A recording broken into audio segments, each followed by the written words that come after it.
오늘도 주의 말씀 살펴볼 때 주의 성령께서 기름 부음의 은혜를 저와 여러분 모두에게 부어주셔서 이 말씀의 의미를 잘 깨닫게 하시고 이 말씀을 붙들고 하늘에 산 소망을 가지고 우리 구주 예수 그리스도를 닮아 거룩한 삶을 살아가는 자들이 되도록 성령께서 은혜 더하여 주시기를 간절히 소원합니다.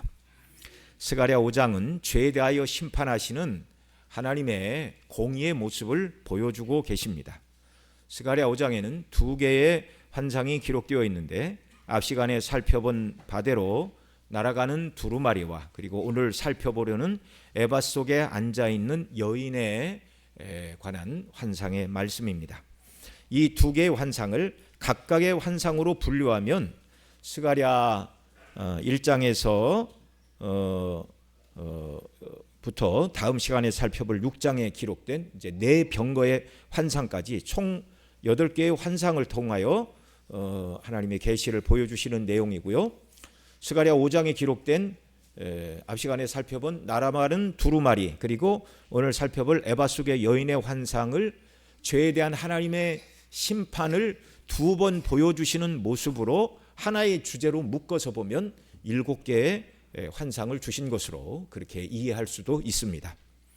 자, 이렇게 죄에 대하여 심판하시는 하나님의 공의에 대하여 말씀하는 이 환상의 내용은 스가랴 1장에서 오늘 5장 앞에 기록된 4장까지 기록된 5개의 환상을 통하여 보여주신 내용과는 그 결이 사뭇 다르다는 것을 앞 시간에도 말씀을 드린 바가 있습니다. 왜냐하면 첫 번째 환상부터 5번째 환상의 내용은 하나님의 백성들과 함께 하시고 그들에게 주시는 은혜만 말하는 내용들이었어요. 그래서 고난받는 당신의 백성들과 붉은 말을 타신 그리스도께서 함께 화석류나무 사이에 계셨고 이스라엘을 대적하는 넷불들을 심판하시고 그 다음에 예루살렘 성읍을 다시 재건하여 주실 것을 말씀해 주셨고 또 그 백성들을 다시 왕 같은 제사장으로 삼아 주신다는 것, 이것을 대제사장의 더러운 옷을 여호수아의 옷을 벗기고 정결한 옷을 아름다운 옷을 입히시고 정결한 관을 씌우시는 것을 통하여 보여주신 내용이었습니다. 뿐만 아니라 정말 촛대가 상징하는 교회가 온전히 세워지도록 구약의 성전뿐만이 아니라 신약의 성전을 세우시는 분도 성령을 통하여 이 일을 이루신 분이 그리스도이시고 무엇보다 교회, 성도 개개인이 그리스도의 밝은 빛을 드러내는 자들이 되도록 촛대의 기름을 공급하시는 성령을 부어주시는 분도 우리 주님이라는 것을 살펴보았습니다. 이렇게 첫 번째 환상부터 5번째 환상까지는 하나님의 백성과 함께 하시고 그 백성을 괴롭게 하는 자들을 심판하시고 또 그들을 존귀하게 하시고 그들에게 기름을 부으시고 하나님을 섬기는 일꾼으로 세우신다는 아주 긍정적이고 힘과 위로가 되는 말씀들이었습니다. 그런데 이 5장에 와서 분위기가 바뀌었죠. 날아가는 두루마리와 이 에바 속에 앉아있는 여인의 환상을 통해서 그러나 하나님께서 무조건적으로 은혜를 베푸시는 분이 아니라 죄에 대하여 심판하시는 분이라는 사실을 함께 보여주고 계십니다. 앞 시간에 날아가는 두루마리의 환상을 통해서 두루마리의 길이가 20규빗이고 너비가 10규빗이었는데요. 이것은 구약 성막의 성소의 규격이었고 솔로몬 성전의 현관 주랑의 크기와 같은 것이다 하는 것을 살펴보면서 심판의 주체가 되시는 분은 성소에서 예배를 받으시는 하나님이시고 그 하나님이 심판하시는 근거는 바로 솔로몬 성전 그 주랑에서 율법을 제사장들이 가르쳤고 그 율법에 따라 재판하던 곳이 성소 입구였는데요. 바로 하나님이 심판하시지만 심판의 기준은 하나님의 말씀을 가지고 그래서 그 날아가는 두루마리 2편 저편에 하나님의 말씀이 기록되어 있었죠. 이 편에는 도둑질하지 말라. 그 다음에 저편에는 여호와의 이름으로 망령되이 맹세하지 말라.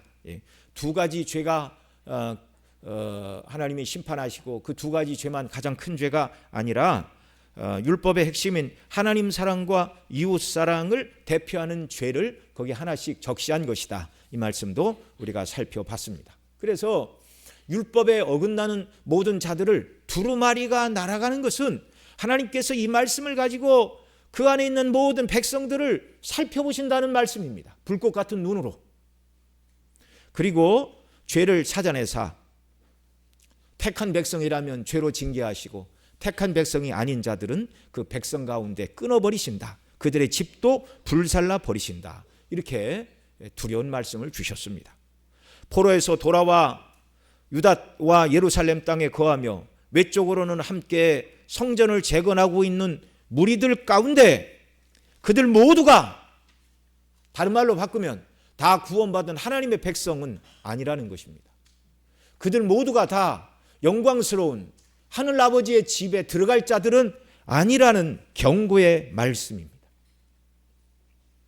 4절 말씀을 살펴보면서 나무와 돌도 불사른다는 말씀을 생각해 보았는데요. 사람들이 생각하기에 나무는 불에 잘 타는 재료이나 돌은 불에 타지 않는 재료라고 생각하여 돌 사이에 숨고자 하나 하나님께서는 그 돌까지도 태우시는 분이라는 걸 보여주고 계십니다. 여러분, 하나님의 창조 질서 속에서도 하나님이 창조하신 창조 질서 속 땅 속의 용암, 이 뜨거운 용암은요 바위와 돌들도 다 녹여 물처럼 흐르게 만드는 것입니다. 그러니까 불이 못 태우는 것이 있다 그렇게 말하면 안 돼요. 하나님이 만드시고 운용하시는 이 용암도 돌과 바위를 다 녹이는데 전지전능하신 하나님이 내가 이것에 피하면 하나님이 나를 찾아내지 못한다라고 말할 만한 것이 무엇이 있습니까? 세상의 명예, 권세, 물질, 그 무엇이 죄인들을 찾아내시는 하나님의 눈앞에서 죄인을 보호해 줄 것이 무엇이 있을까요? 특별히 돌과 나무라는 표현은 구약에서 우상을 표현할 때 사용하던 말이기도 하였습니다. 열왕기하 9장 18절로 19절에 보면 아수르 왕 사네립이 히스기야에게 항복을 권유하는 편지를 보내오자 히스기야 왕이 그 편지를 성전에 펴놓고 울면서 하나님 앞에 기도하는 내용입니다. 18절 19절 같이 읽죠. 또 그들의 신들을 불에 던져 싸우니 이는 그들의 신이 아니요 사람의 손으로 만든 것 곧 나무와 돌뿐이므로 멸하였나이다. 우리 하나님 여호와여, 원컨대 이제 우리를 그의 손에서 구원하옵소서. 그리하시면 천하 만국이 주 여호와가 홀로 하나님이신 줄 알리이다 하니라. 그러니까 아수르 왕 사네립이 각 나라를 침략해 가지고 그 나라 사람들이 섬기던 그 신들, 돌과 나무로 만든 모든 우상들을 불에 던졌다 그 말이에요. 그러면서 하는 말이 그 돌과 나무는 신이 아니요 사람의 만든 손으로 만든 것이다. 그러나 하나님은 살아계신 전능하신 아버지이시니 우리를 이 위기에서 구원해 달라. 그렇게 기도한 것이죠. 이 똑같은 기도가 이사야 37장 19절로 20절에 한 번 더 기록되고 있습니다. 여기도 같이 읽죠. 그들의 신들을 불에 던져 싸우나 그들은 신이 아니라 사람의 손으로 만든 것일 뿐이요 나무와 돌이라. 그러므로 멸망을 당하였나이다. 우리 하나님 여호와여, 이제 우리를 그의 손에서 구원하사 천하 만국이 주만이 여호와이신 줄을 알게 하옵소서 하니라. 아멘. 여기서도 나무와 돌은 이방인들이 섬기는 우상일 뿐이라고, 사람의 손으로 만든 공예품일 뿐이라고 말하고 있습니다.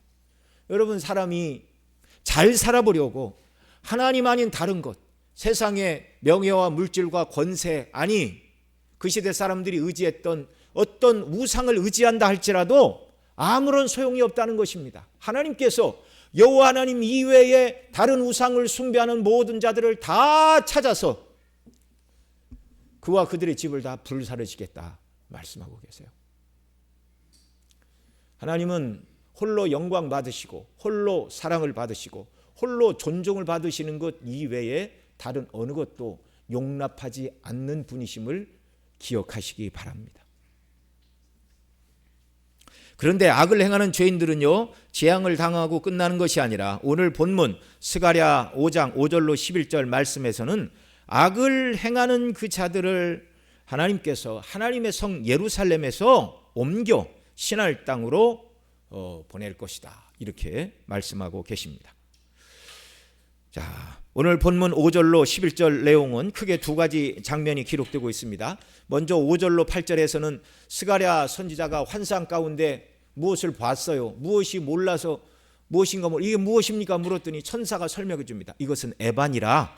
그런데 그 에바 안에, 이 에바는 곡식을 재는, 이렇게 우리나라로 얘기하면 큰 돛박을 얘기하는 것입니다. 한 말, 한 말, 두 말 할 때 그 정도 사이즈가 되는 것이죠. 자, 여인이 앉아 있는 모습을 보았고, 그때 둥근 납조각이 들려 그 여인이 앉아 있는 에바 입구를 막는 모습. 그 다음에 두 번째 장면은 9절로 11절에서 학의 날개와 같은 날개를 가진 두 여인이 나와서 그 에바 속에 여인이 앉아 있고 뚜껑이 덮은 그 에바를 들고 날라 신할 땅으로 옮기는 모습. 이렇게 크게 두 장면으로 구성이 됩니다. 자, 그러면 스가랴가 본 에바와 에바 입구를 막은 둥근 납조각은 무엇을 상징하는 것인가요?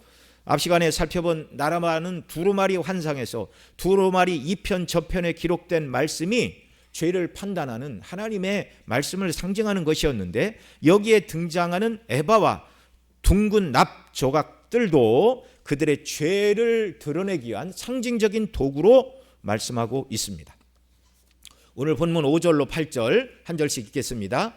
내게 말하던 천사가 나와서 내게 이르되 너는 눈을 들어 나오는 이것이 무엇인가 보라 하기로,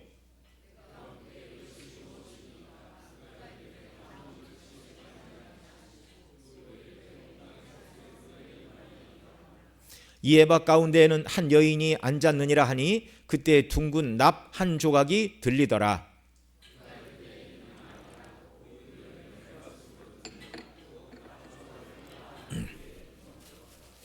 네, 스가랴가 보고 있는 이 에바는 말씀드린 대로 당시 곡식의 부피를 측정하는 도구였습니다.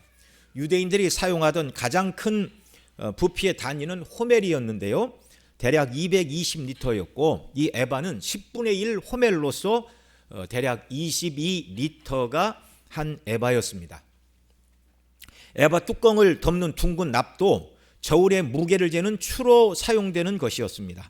오늘 본문 7절에 둥근 납 한 조각이라고 말씀하고 있는데 히브리어로는요 오펠렛 키카르라로 되어 있어요. 그냥 둥근 납이라는 뜻입니다. 한 조각이라는 말은 그냥 이해를 돕기 위하여 한글 성경에 추가된 말이에요. 여기 둥근이라는 말은 키카르라는 말인데 둥글다라는 뜻만 있는 것이 아니라 그러니까 둥글게 만들었는데 이게 그 무게가 한 달란트에 해당하는 걸 키카르라 이렇게 말합니다. 그러니까 둥근이라는 말이 키카르라는 뜻인데 둥근 모양을 하고 있지만 그 무게가 한 달란트라는 걸 상징하는 단어예요. 이 단어가 출애굽기 38장 25절에서 광야에서 출애굽한 백성들이 성막을 건축할 때 하나님께 드린 금의 양을 재던 단위가 이 키카르라는 단어였습니다. 그래서 출애굽기 38장 25절 같이 읽지요. 계수된 회중이 드린 은은 성소의 세겔로 100달란트와 1715세겔이니 여기서 이렇게 말하는 성소의 세겔로 100달란트와라고 말할 때 이 달란트라는 말이 오늘 본문에 기록된 둥근으로 번역된 키카르라는 단어와 똑같은 거예요. 그러니까 한 달란트 무게예요. 이게 둥글게 만든 한 달란트 무게. 그러니까 이걸 이제 저울추로 쓴다는 것입니다. 그러니까 당시 사람들이 우리식으로 얘기하면 쌀집에 가서 쌀 한 에바 주세요. 그러면 22리터 되는 그 우리나라 말로 우리나라 옛날 한 대는 18리터였고 요즘은 20리터가 한 마리잖아요.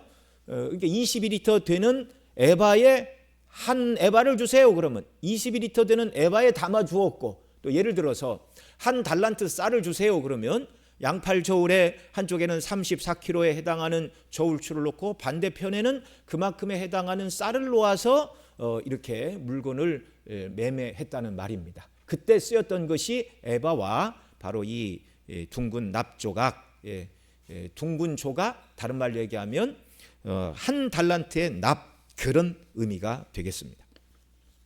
그래서 성경 여러 곳에서는요 에바와 저울추를 속이지 말라고 하나님께서 그 백성들에게 여러 번 말씀하십니다. 아모스 8장 5절로 6절에서는 이렇게 말씀하십니다. 여기 같이 읽죠. 너희가 이르기를 월삭이 언제 지나서 우리가 곡식을 팔며 안식일이 언제 지나서 우리가 밀을 내게 할고 에바를 작게 하고 세계를 크게 하며 거짓 저울로 속이며 은으로 힘없는 자를 사며 신 한 켤레로 가난한 자를 사며 찌꺼기 밀을 팔자 하는도다. 이렇게 말하고 있어요. 여기서 에바를 작게 만들고 저울추인 세계를 크게 하여 속이는 자들, 그렇게 하면 안 된다라는 말씀이죠. 잠언 20장 10절에서는 이렇게 말씀하십니다. 여기도 같이 읽죠. 한결같지 않은 저울추와 한결같지 않은 되는 다 여호와께서 미워하시느니라. 여러분, 장사하는 사람이 물건을 살 때는 에바를 크게 만들고 저울추를 무겁게 해서 물건을 사고, 물건을 팔 때는 에바를 적게 만들고 저울추를 가볍게 해서 물건을 팔고, 이렇게 하지 말라는 거예요. 물건을 살 때나 팔 때나 돛박과 저울추의 크기와 무게는 항상 똑같아야 된다. 그거 정직한 일이죠. 공평한 일이고 하나님 앞에 공의로운 일입니다. 미가서 6장 10절 11절에서는 또 이렇게 말씀합니다. 여기도 같이 읽죠. 악인의 집에 아직도 불의한 재물이 있느냐? 축소시킨 가증한 에바가 있느냐? 내가 만일 부정한 저울을 썼거나 주머니에 거짓 저울추를 두었으면 깨끗하겠느냐? 이렇게 묻고 계십니다. 자, 축소시킨 에바와 부정한 저울추로 모인 재물들을 여기서 뭐라고 그래요? 그렇게 행하는 자를 악인이라 말하고, 그렇게 모은 재물을 불우한 재물, 깨끗한 것이 아니다, 이렇게 말씀하고 있어요. 하나님 앞에서 부정한 모든 것들은 다 불에 타 없어진다는 걸 우리가 기억해야 됩니다.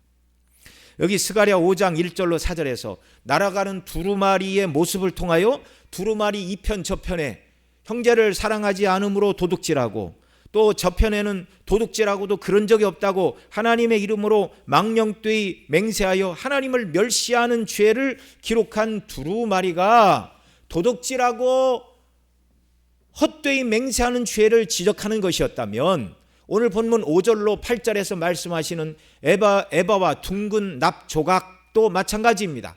에바의 크기를 다르게 하고 저울의 추의 무게를 다르게 하여 불의로 재물을 모으는 죄를 상징하는 것이 에바와 저울추에 해당하는 납 조각이라는 말씀입니다. 하나님께서는 그 모든 죄를 언약 백성들 가운데서 찾아내신다. 용납하지 않으신다. 세상 중심으로 사는 자들을 땅에서 끊어지게 하실 뿐만 아니라 일부는 그들을 신할로 옮기심으로 하나님의 백성들의 거처인 예루살렘, 곧 교회 소속이 아닌 자들로 하나님이 삼으신다라는 말씀입니다. 여러분, 에바 속에 앉아있는 이 여인은 그러면 누구를 상징하는 것이죠? 에바 속에 앉아있는 여인은 에바의 크기를 속이고 저울의 추를 속이면서 어떻게 해서든지 하나님 앞에 살아가는 것이 아니라 물질을 하나님 삼아 다른 사람을 속이고 돈을 버는 것이 인생의 최고의 목적이라고 말하는 세상 중심의 사람, 죄인들을 상징하는 말이 바로 에바 속에 앉아있는 여인이라고 말씀하고 계신 것입니다. 여러분, 에바의 크기가 22리터라고 말씀을 드렸는데 어떻게 여인이 그 작은 에바에 들어갈 수 있느냐? 그 다음에 사람이 키가 있는데 그 22리터 에바에 들어간 여인 어떻게 뚜껑을 덮느냐? 이렇게 물으실 분이 혹시 계실지 모르겠습니다. 만약에 우리 어린 학생들 중에 그 조그마한데 사람이 어떻게 들어가? 여기 사로잡히면 이제 이후의 설교는 귀에 안 들어와요. 그래서 설명을 드립니다. 스가랴가 보고 있는 건 환상이에요. 이것은 사실을 말하는 것이 아니라 영적인 현상을 설명하고 있는 환상이요 상징입니다. 그러니까 환상과 상징을 이해하지 못하고 문자적으로 이해하려 하면 성경을 해석할 수가 없는 거예요. 예를 들면 성경에는 그런 표현들이 많이 있죠. 이사야 59장 1절에 보면 이렇게 말합니다. 여호와의 손이 짧아 구원하지 못하심이 아니요 귀가 둔하여 듣지 못하심도 아니니라. 이 말씀을 읽고서 여호와 하나님도 우리와 같은 손이 있는 분이고 듣는 귀가 있는 분이다, 그렇게 해석해서는 안 되는 거예요. 손은요, 일을 행하는 능력을 상징하는 표현이고, 여호와께서는 귀가 없으시나 우리의 귀를 지우신 분으로서 우리보다 훨씬 더 모든 것을 다 들으시고, 우리는 눈앞의 것만 보이잖아요. 하나님은 멀리 지구 반대편의 모든 일들도 보시고, 심지어는 우리가 마음속에 품고 있는 심령의 생각까지 꿰뚫어 보시는 전지전능하신 하나님을 마치 사람의 비유에서 신인 동영론 쪽으로 여호와의 손이 짧지 않다, 그분은 귀가 어둡지 않다, 이렇게 말하는 것입니다. 자, 그러면 부정한 방법으로 돈을 버는 자들을 왜 여인의 모습으로 말씀하고 있죠? 오늘 본문 6절 하반절에 보면 또 이르시되 온 땅에서 그들의 모양이 이러하니라고 말씀하시고, 그들의 모양이 뭐냐면 그 에바 가운데 있는 여인의 모양, 행실을 말하는 거예요. 그리고 이어서 7절에 이 에바 가운데는 한 여인이 앉았느니라. 자, 온 땅에 그들의 모양이 이러하다는 말은 이 땅에 거하는 자들 중에 하나님께 속하지 않은 자들은 에바와 저울추로 속이는 에바 가운데 있는 한 여인과 같다라는 말입니다. 여러분, 여인들이라고 해서 악을 행하지 않는 것은 아니나, 그러나 실제 더 많은 악을 행하는 것은 남자들일 수도 있습니다. 물론 뭐 똑같이 다 악하지요. 그런데 왜 사람들이라고 말하지 않고, 사람의 대표인 남자라고 말하지 않고 왜 한 여인이라고, 죄인의 대표를 여인이라고 말하는가?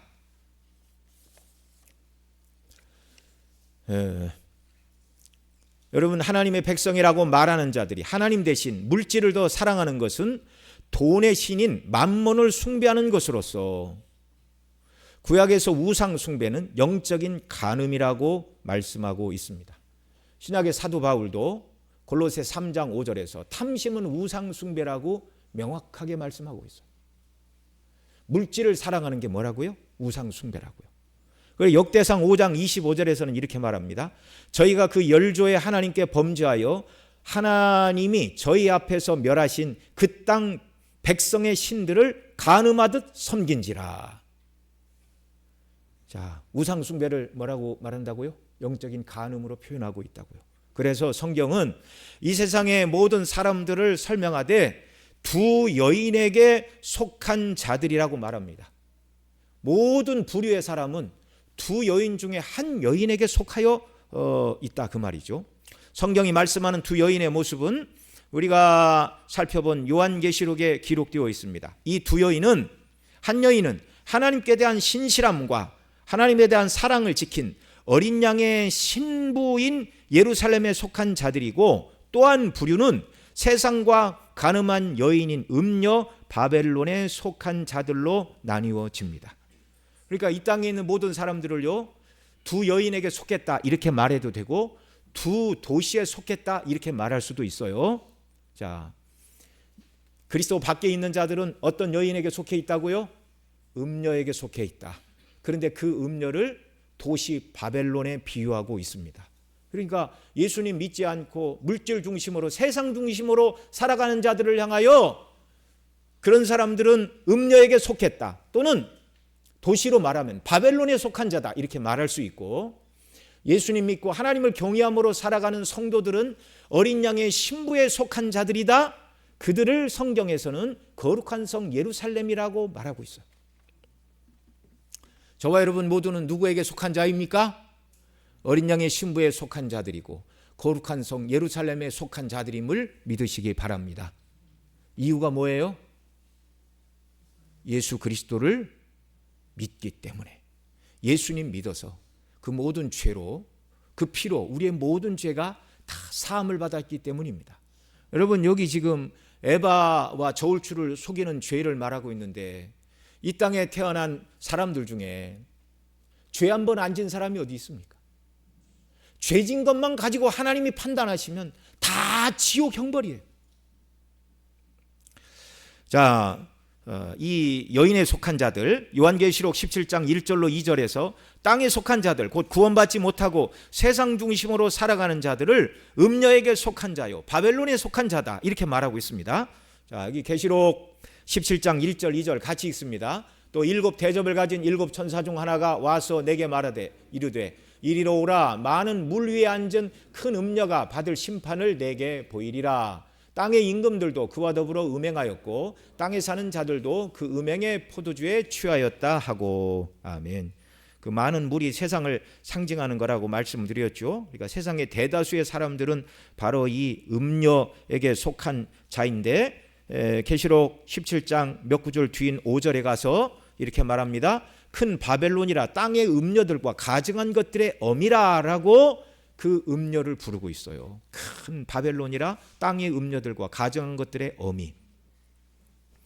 그리고 요한계시록 17장 2절에 보면 땅의 임금들도 그와 더불어 행음하였다. 음녀와 더불어 행음했다.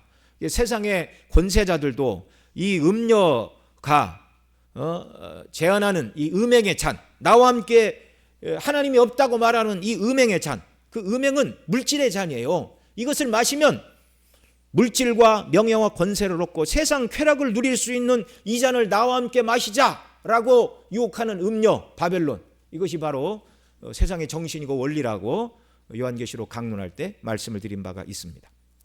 또 2절 하반절에서 땅에 사는 자들도 그 음행의 포도주에 취하였다.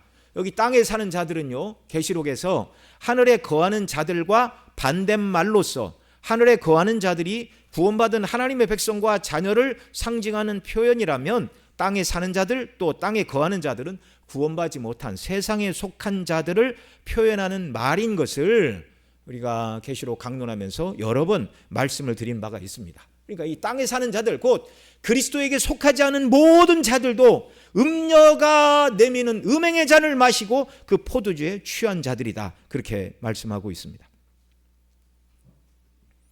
구원받지 못한 땅에 속한 자들은요, 음녀 바벨론의 음행의 포도주가 상징하는 바 하나님을 섬기는 것을 대신하여 물질과 명예와 권세와 쾌락을 준다고 미혹하는 이 세상의 정신과 원리에 넘어가서 우상 숭배, 곧 탐욕에 빠져 세상을 추구하는 자들이 음행에 취한 자들, 음녀에 속한 자들이다, 이렇게 말하고 있어요. 그래서 오늘 본문 스가랴 5장 5절로 11절에서 에바를 속이고 저울추를 속이는, 그래서 물질 중심의 하나님이 아닌 만몬을 숭배하는 자들을 음녀에 속한 여인이요, 그 음녀들의 대장이다, 이렇게 지금 말하고 있는 것입니다.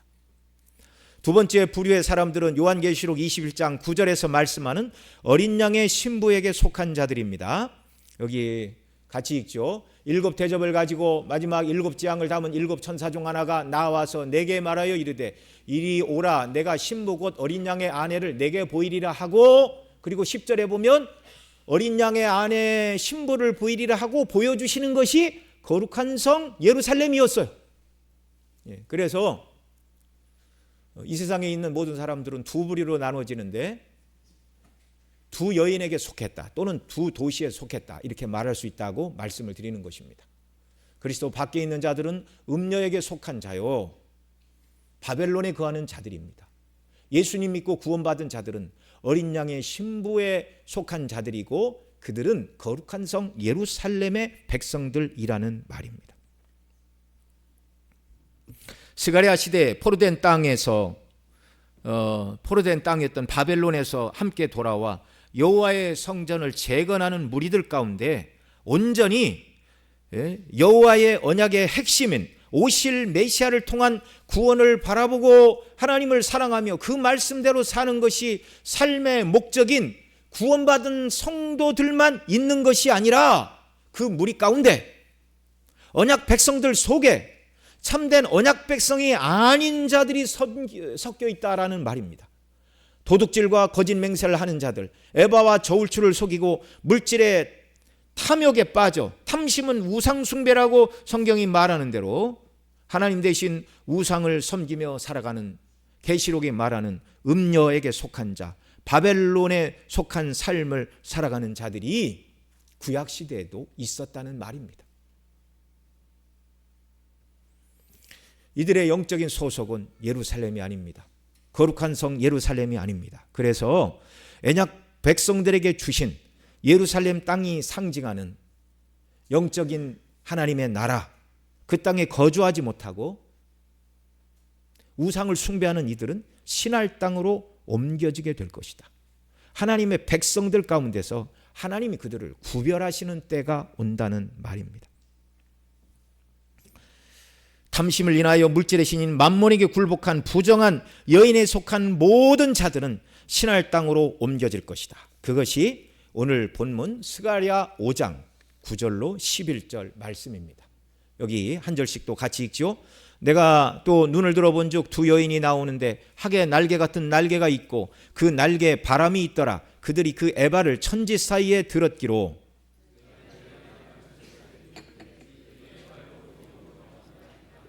같이 읽습니다. 그가 내게 이르되 그들이 신할 땅으로 가서 그것을 위하여 집을 지으려 함이니라. 준공되면 그것이 제 처소에 머물게 되리라 하더라. 아멘. 여기 9절에 두 여인이 나오는데 에바 속에 갇혀 납뚜껑이 닫힌 상태로 에바 속에 갇힌 여인이 아니라 그 에바를 들어서 신할 땅으로 옮길 두 여인인데 이 여인들에게는요 하게 날개 같은 날개를 가졌는데 그 날개에 바람이 있더라 이렇게 말씀하고 있습니다. 그래서 그 날개와 날개에서 나는 바람으로 한 달란트 무게의 둥근 납뚜껑으로 봉인이 된 에바 속에는 이 우상 숭배자 음녀를 상징하는 여인이 앉아있는 이 에바를 하늘과 땅 사이에 들어 올렸다. 그래서 스가랴 선지자가 이것을 설명하는 천사에게 물었죠. 그들의 에바를 어디로 옮겨 가는 것입니까? 그러자 11절에서 천사가 대답을 합니다. 어디로 옮겨간다고요? 신할 땅으로 가서 그것을 위하여 집을 지으려 함이니 준공되면 그것이 제 처소에 머물게 되리라. 여기서 말씀하는 집을 짓고 준공되면 그것이 제 처소에 머문다 이렇게 말하고 있는데 여기 집을 지으려 함이라 말하고 집이 준공되면이라고 말할 때 이 집이라는 단어가 히브리어로 바이트라는 단어를 쓰고 있는데 이 단어가 구약에서는요 열왕기하 23장에서는 성막이라는 단어로 번역을 하고 있고 시편 5편 8편에서는 여호와의 전으로 또 열왕기상 9장 1절 10절에서는 왕궁으로 번역된 단어가 여기 집으로 번역된 바이트라는 똑같은 단어입니다. 그러니까 이 하게 날개를 가진 두 여인들이 나와서 이 에바 속에 여인이 들어있는 이 에바를 신할 땅으로 옮겨서 이 여인을 위하여 집을 짓는데 그 집은 단순한 가정집이 아니라 왕으로 말하면 왕궁이요 신으로 말하면 신전을 짓는다는 거예요. 그리고 그것이 건축되면 이 에바 속의 여인이 거기서 왕노릇 할 것이라는 말입니다. 여러분 여기서 말하는 신할 땅은 어디를 말하죠? 성경에서 신할 땅은 바벨론의 별칭이었습니다. 창세기 11장에 보면 신할 평지에 쌓은 탑을 무슨 탑이라고 불렀어요? 바벨탑이라고 불렀습니다. 이렇게 신할 땅은요 하나님을 거역하고 사람들이 자기들의 나라를 세우고 문화를 건설하는 말의 상징적인 용어로 신할 땅, 바벨론이라는 용어가 성경에 사용되고 있습니다. 이 신할 땅은요 훗날에는 바벨론과 동의어가 되었습니다. 다니엘 1장 1절로 2절 우리 같이 읽습니다. 시작. 유다왕 여호야김이 다스린 지 3년이 되는 해에 바벨론 왕 느부갓네살이 예루살렘에 이르러 성을 에워쌌더니 주께서 유다왕 여호야김과 하나님의 전 그릇 얼마를 그의 손에 넘기심에 그가 그것을 가지고 신할 땅 자기 신들의 신전에 가져다가 그 신들의 보물 창고에 두었더라. 자, 여기서 바벨론과 신할 땅을 같은 곳으로 동의어로 말씀해주고 계세요. 앞서 에바를 속이고 저울추를 속이는 죄인들을 왜 여인이라고 말하는가를 말씀드리면서 이 세상의 모든 사람들은 두 여인에게 속했다고 말씀을 드린 이유가 바로 에바 속의 이 여인이 음녀 바벨론의 상징이었기 때문입니다. 그래서 이 여인을 어디로 옮겨간다고요? 그의 본 처소인 신할 땅 바벨론으로 옮긴다는 거예요. 바벨론에서 왕노릇하는 음녀의 특징은 물질을 하나님처럼 숭배하라는 사상으로 사람들을 미혹한다는 말입니다. 스가랴를 통하여 주신 에바 속의 여인의 환상은 당시 성전을 재건하던 무리들 중에 영적으로 그 신분이 예수님을 믿는 믿음을 가진 예루살렘에 속한 자들만 있었던 것이 아니라 육적으로는 유대인이요 혈통적으로는 아브라함의 후손이라고 말하는 자들 가운데서도 오실 메시아를 바라보지 않는 그 영적인 신분이 음녀에게 속한 자, 예루살렘이 아닌 바벨론에 속한 자들도 있었다는 것을 보여주시는 말씀입니다. 스가랴를 통하여 보여주신 이 환상은요, 스가랴 때만 의미가 있는 말씀이 아니라 주님 다시 오실 때까지 언약 밖에 있는 자들은 그들의 본 거처는 예루살렘이 아니라 신할이 상징하는 음녀 바벨론에 속한 자들이라는 걸 보여주시는 말씀이에요. 그래서 오늘 우리가 보고 있는 에바 속에 앉아있는 여인의 환상은 계시록에까지 연결이 되는 것입니다. 오늘 본문인 스가랴에서 에바와 저울추를 속이는 자들을 상징하는 언약 밖에 있는 불신자들, 곧 음녀 바벨론에 속한 자들이 신할 땅으로 옮겨가서 그 여인을 위하여 집, 왕궁이든지 신전이든지 그것을 짓고 거기에 거할 것이다. 스가랴는 여기까지만 얘기를 했는데 이 여인의 결말에 대해서는 스가랴가 말하지 않습니다. 스가랴는 이 하나님 대신 우상을 숭배하는 음녀의 결말이 무엇인가를 계시를 받지 못했어요. 이 음녀에 대한 계시는 누가 받았습니까? 요한 사도가 받았어요. 마지막 성경인. 그러니까 계시의 점진성에 의해서 스가랴 시대에는 이 음녀들이 당할 마지막 심판의 모습을 하나님이 보여주시지 않았어요. 누구 때 보여주셨다고요? 사도 요한 때. 마지막 사도를 통하여 이 음녀와 바벨론이 어떻게 될 것인가를 보여주셨습니다. 계시록 18장 2절 우리가 예전에 다 살펴본 바인데요. 함께 읽습니다. 신찬 음성으로 외쳐 이르되 무너졌도다 무너졌도다 큰 성 바벨론이요 귀신의 처소와 각종 더러운 영이 모이는 곳과 각종 더럽고 가증한 새들이 모이는 곳이 되었도다. 그런데 이것이 무너진다고요. 예수님 다시 오실 때가 가까워지면 바벨론이 먼저 무너진다고. 그래서 왕들과 장사하는 자들, 거기에 소망을 뒀던 모든 자들이 크게 통곡하며 슬피 울게 됩니다. 천국이 아닌 땅만 바라보고 자라가는 자들에게 바벨론이 멸망했으니 모든 소망이 다 끊어지는 거예요.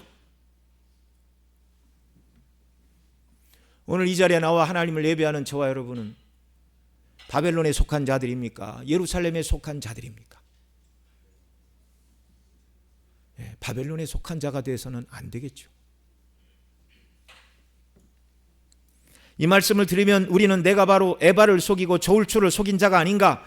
바로 내가 에바 속에 갇혀서 신할 땅 바벨론으로 옮겨지고 끝내 바벨론이 멸망할 때 함께 멸망해야 할 이 음란한 여인, 음녀와 같은 죄인이 아닌가라는 생각이 들 수 있습니다.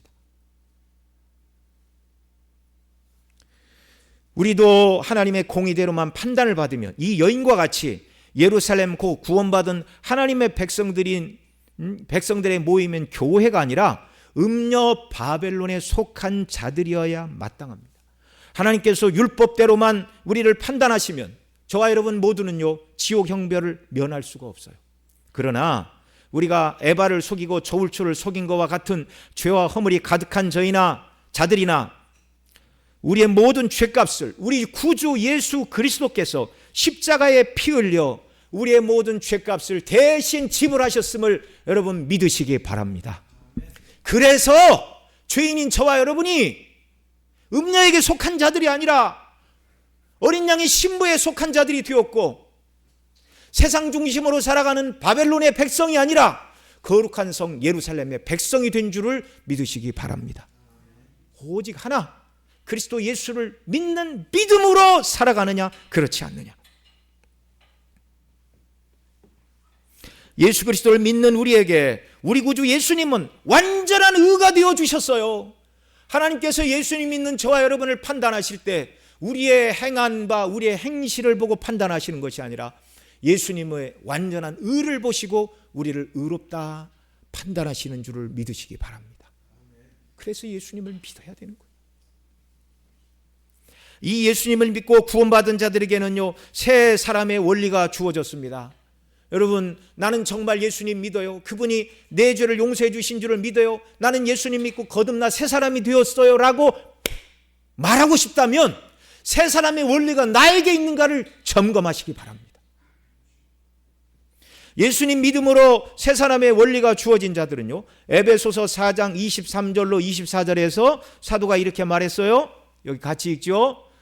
자, 오직 너희의 심령이 새롭게 되어 하나님을 따라 의와 진리의 거룩함으로 지으심을 받은 새 사람을 입으라. 자, 그 앞에 23절 앞부분에 이렇게 말하고 있어요. 유혹의 욕심을 따라 썩어져가는 구습을 따르는 옛사람을 벗어버리고 오직 너희의 심령이 새롭게 되어 하나님을 따라 의와 진리의 거룩함으로 지으심을 받은 새 사람을 입으라.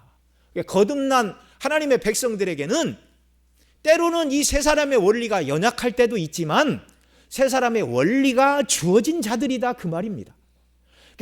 한 번도 거듭났다 말하면서 한 번도 옛사람의 구습을 따르는 육신의 정욕, 안목의 정욕, 이생의 자랑을 버려야 되겠다는 생각을 해본 적도 없고, 또 새 사람의 원리인 의와 진리의 거룩함을 따라 하나님을 섬겨야겠다라는 마음의 그런 감동을 한 번도 받아온 적이 없다면 이 사람은 거듭난 사람이 아니에요. 물론 이 새 사람의 원리가 하나님의 말씀을 붙들고 성령께서 우리를 붙들어 주실 때 이 원리가 충만히 역사할 때도 있고, 우리가 육신이 연약하고 또 여러 가지 우리를 괴롭게 하는 고통거리가 많을 때는 이 새 사람의 원리가 우리 속에 줄어들 때는 있지만 새 사람의 원리가 완전히 없어지는 때는 없는 것입니다.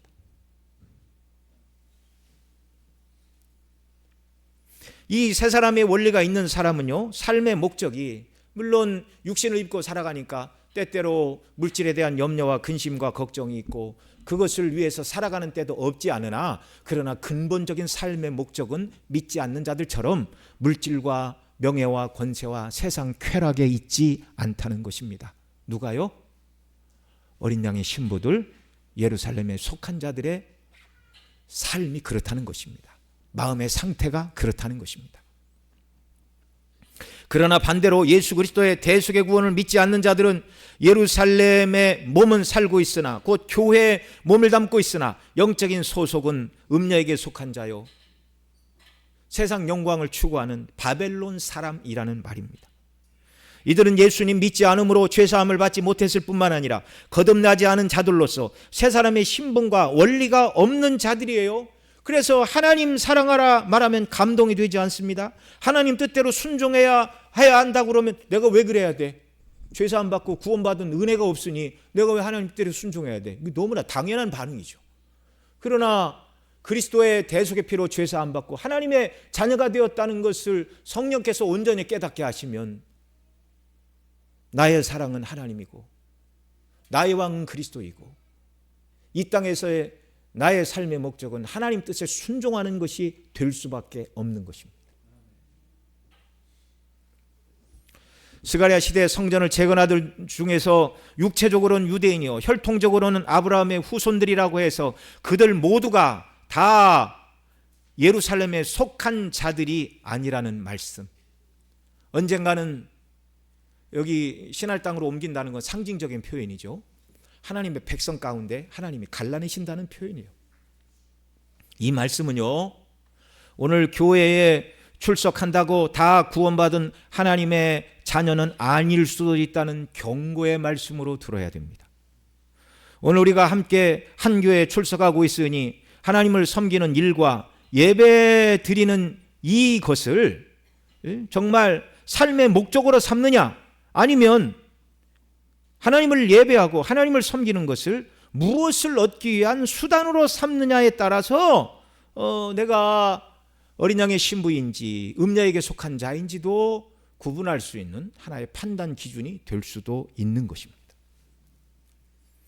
여러분, 어린 양의 신부 예루살렘의 백성들은요, 예배 자체가 삶의 목적이에요. 하나님을 섬기고 그 뜻대로 순종하는 것 자체가 존재 의미라는 말입니다. 성령께서 저와 여러분 모두에게 말씀으로 충만케 하시고 십자가의 대속의 영광으로 충만케 하셔서 이 땅에서의 나의 삶의 목적은 온전히 하나님을 예배하는 것, 하나님의 뜻대로 순종하는 것에 목표를 두고 살아가는 자들이 되게 하시기를 원합니다. 물론 구원받은 성도들도 때때로 연약해지면 이 목표가 희미해질 때도 있죠. 그러나 하나님께 속하지 않은 자들은 예배에 감동이 없습니다. 지루한 예배. 거기 왜 앉아 있어? 하나님을 만나는 시간인 것을 모르니까 예배 시간이 지루한 것이죠. 왜 하나님을 섬겨 내 뜻대로 돈을 벌고 명예와 건세를 얻고 세상 쾌락을 한번 누려보지? 하나님이 없으니까 드는 생각들이에요. 그러나 여러분, 구원받아 하나님을 아버지라 부르고 삶의 목적 자체가 예배이고 하나님 뜻에 순종하는 것이 내 존재의 목적이라고 여기는 이들이 구원받은 하나님의 백성들인데요, 이런 자들 곁에 주님이 항상 함께 계심을 믿으시기 바랍니다. 어떤 모습으로 계세요? 우리가 세상의 깊은 물 가운데 환난의 물이 우리를 삼키려고 넘실대나 붉은 말을 타신 우리 주 예수 그리스도께서 우리 곁에서 우리를 지키고 계심을 믿으시기 바랍니다. 우리를 해롭게 하는 세상의 악한 뿔들을 주님이 떨어뜨리고 계시며, 또 저와 여러분을 이 땅에서나 하늘에서나 하나님을 영원롭게 섬길 왕같은 제사장으로 불러주셨고, 또 이 땅에서 그 하나님의 빛을 밝히 드러내는 순금등대로 불러주셨을 뿐만 아니라 빛을 발하는 성령의 충만을 부어주시는 분이 예수 그리스도이십니다. 온전히 예수님을 믿는 믿음 안에서 주와 함께함으로 이 복락을 날마다 누리며 살아가는 저와 여러분 모두가 되어야 하겠습니다. 누구에게 주시는 복인가? 어린 양의 신부, 거룩한 성 예루살렘의 백성들에게 주시는 은혜와 복락입니다. 그러나 영적인 신분이 음녀 바벨론에 속한 자들은 주께서 그들을 갈라내시어 신할 땅으로 옮기는 것이 상징하는 음녀 바벨론에 속한 모든 자들은 주님 다시 오시는 날 불못에 던져진다는 두려운 말씀을 기억해야 합니다. 예수님 믿고 구원받은 하나님의 백성들은요, 이런 말씀을 드려도 두렵지가 않아요. 오히려 감사해요. 나 같은 죄인을 구원하사 어린 양의 신부를 삼으시고 인생의 분명한 목적인 하나님을 예배하는 일과 하나님을 섬기는 가치 있고 의미 있는 일로 나를 불러주시다니 감사하고 감격할 뿐입니다. 그런데 오늘 이 자리에 계신 분 중에 제가 증거한 이 말씀을 듣고 혹시 마음이 불편하신 분이 계시다면 저를 용서하시기 바랍니다. 그러나 하나님의 말씀을 맡은 목사가 그리스도 밖에 있는 자들에게 임할 하나님의 심판을 말하지 않는 것은 하나님 앞에서 직무유기예요. 직무유기. 난 교회를 열심히 다녔는데 한 번도 죄를 회개하고 예수님 믿고 구원받아 천국 백성이 되라는 얘기를 들어본 적이 없다라고 누가 말한다면 그 책임은 설교자한테 있는 것입니다. 만일 이 자리에 나는 음녀에게 속한 자가 아닌가, 나는 바벨론에 속한 자가 아닌가, 주님 다시 오시는 날 나는 영원한 불못에 떨어져 멸망할 자가 아닌가라는 이 두려운 마음이 드시는 분이 계시다면 우리 구주 예수 그리스도를 믿으시기 바랍니다. 영접하시기 바랍니다. 예수님 믿고 거듭나 삶의 목적이 하나님을 섬기고 예배하는 것이 되는 구원의 백성, 은혜의 백성이 되시기를 간절히 축복합니다. 사모하는 심령에 이런 은혜를 주시는 거예요. 이 예수님을 구주로 믿는 분들은 하나님을 사랑하고 섬기는 것, 예배하는 것이 수단이 아닌 삶의 목적이 되는 사람들입니다. 하나님을 예배하는 것과 하나님을 사랑하고 이웃을 사랑하는 것이 본질이 되는 삶을 살아가는 자들, 물론 연약해서 주춤주춤하고 미끄러질 때도 있죠. 그러나 이 목표를 가지고 다시 일어서는 사람이 구원받은 하나님의 백성들이고 성도들입니다. 이런 성도들은요, 이 땅에서 주님의 몸된 교회를 온전히 세워가는 일에 전심전력하고 주님의 몸된 교회로서 빛을 발하는 촛대가 되기 위해 성령의 충만을 간구하며 오늘 본문에서 경고하고 있는 대로 에바를 속이고 저울추를 속임으로 음녀 바벨론의 유혹에 넘어가는 삶이 아니라 주님 다시 오실 날 그 주님 배울 산 소망을 가진 자로서 요한일서 3장 2절이 말하는 대로 그의 깨끗하심과 같이 자기를 깨끗하게 하는 예수님을 닮아가는 복된 그리스도의 정결한 신부들이 되는 것이죠. 이런 은혜를 하나님께서 저와 여러분 모두에게 넘치도록 부어주시기를 소원합니다. 우리 들은 말씀 붙들고 함께 기도하겠습니다. 우리가 다 에바를 속이고 저울추를 속이는 부정한 자들, 물질을 하나님처럼 섬기는 우상 숭배자들이었는데, 이런 우리를 구원하시기 위하여 하나님께서 예수 그리스도를 보내사 우리의 모든 죄값을 예수님이 담당하시고, 예수님 믿을 때 그 의로 우리를 구원하사 어린 양의 신부로 삼으시고 예루살렘의 백성으로 삼으신 은혜에 감사합니다.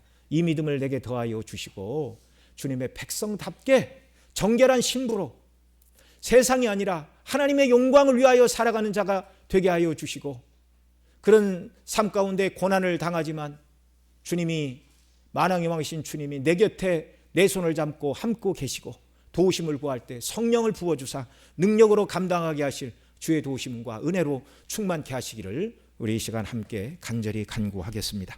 사랑하시는 아버지 하나님, 이 시간 또 주의 말씀 붙들고 기도합니다. 긍휼의 은혜를 베풀어 주옵소서. 우리 모두가 다 에바를 속이고 저울추를 속이는 악한 물질의 노예와 종이 된 정말 물질을 섬기는, 물질의 신인 만몬을 섬기는 우상 숭배자들이 영적인 음행을 행하는 자들이 아니었습니까? 그런데 우리를 이 모든 죄에서 구원하시기 위하여 우리 구주 예수 그리스도께서 우리의 모든 죄짐을 대신 짊어지시고 십자가에 못 박혀 죽으심으로 말미암아 그 예수님을 믿을 때 예수님의 의를 보시고 하나님께서 우리를 의롭다 하시고 우리를 자녀 삼으시고 천국 백성 삼아주시니 감사를 드립니다. 예수 그리스도 때문에 우리가 음녀가 아닌 어린 양의 신부에 속한 자가 되었고 세상의 명예와 물질을 중심으로 살아가는 바벨론의 백성이 아니라 하나님을 섬기는 거룩한 성 예루살렘의 백성으로 삼아주시니 감사를 드립니다. 주여, 우리에게 하나님의 말씀과 성령으로 더욱더 충만케 하여 주시어서 우리가 받은 바 구원의 은혜와 기쁨과 감격으로 충만한 자들이 되게 하여 주시기를 원하옵고, 정말 바벨론의 백성들과 구별된 예루살렘의 백성으로 깨끗하고 정결함으로 성령 충만함으로 주의 도우심을 받아 하나님의 영광을 위하여 섬기는 믿음의 사람들로 견고히 서도록 은혜 더하여 주시기를 원합니다.